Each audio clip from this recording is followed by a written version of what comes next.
Temporary protected status of Haitians living in America is now in question. President Trump is asking the Supreme Court to let those protections expire for about 350,000 Haitians. Created in 1990, TPS protects foreign nationals who cannot safely return to their home countries because of armed conflict, natural disaster, or other temporary conditions. In February, a federal district court blocked the expirations from taking effect. The Haitians in question have lived in America legally for years. Joining me now is Archbishop Thomas Wenski from the Archdiocese of Miami in Florida, home to a very large Haitian community.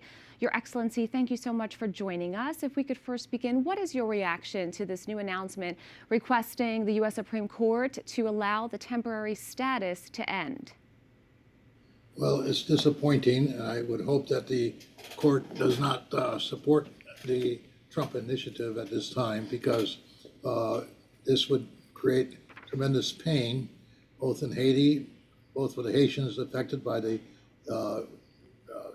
end of TPS, but also of the local community here, which today benefits from these people's participation in our labor force.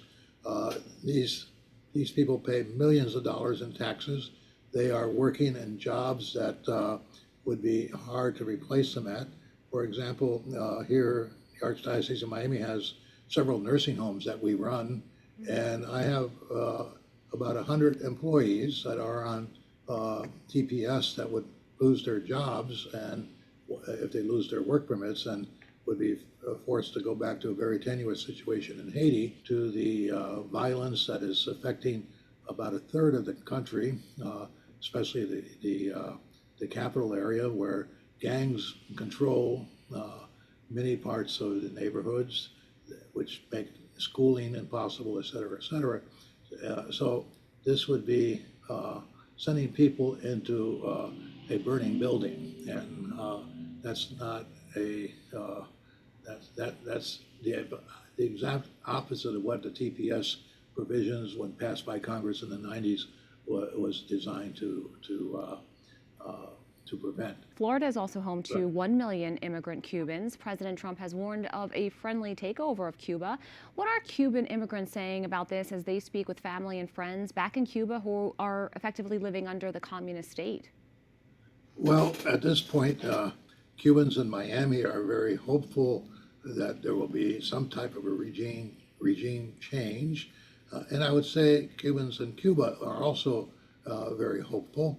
But everybody's a bit nervous too, because, I think talking to members of the Cuban church, they've always been advocating a soft landing for when necessary changes come to Cuba. They need a soft landing, not a landing that would be harsh, that would cause more violence, et cetera, et cetera. So, whether the Trump administration has the ability to engineer such a soft landing still remains to be seen. But right now, Cuba is being choked. There's no food, there's no fuel, there's no freedom, and for many people, no hope. Do you think the Catholic Church could be a part of any negotiations between the Cuban government and the U.S.? Well, the church has been always there to voice the need for dialogue and for reconciliation. And right now, the church in Cuba is cooperating with the United States, because after Hurricane Melissa that affected Cuba several months ago, the first aid that reached Cuba was from the Archdiocese of Miami. We sent 3 plane loads of supplies, hurricane relief supplies, to that island. And then after our supplies got there, the Secretary of State, Marco Rubio, approved $3 million from the U.S. government. And for the first time in history, the Cuban government accepted money coming from U.S. government. It was going to be distributed through Caritas, which is the charity agency of the church in Cuba. And after that first $3 million was distributed, the Trump administration also granted another $6 million for that hurricane aid. So the church is a very important player in Cuba and beyond, again, saying that we should create conditions that will allow a soft landing, a landing that will aid the reconciliation of the Cuban people on both sides of the Florida Straits, and offer a possibility of hope on that island, which, when Pope John Paul II visited the island almost 30 years ago in 1998, he said that Cuba should open itself to the world, and the world should open itself to Cuba.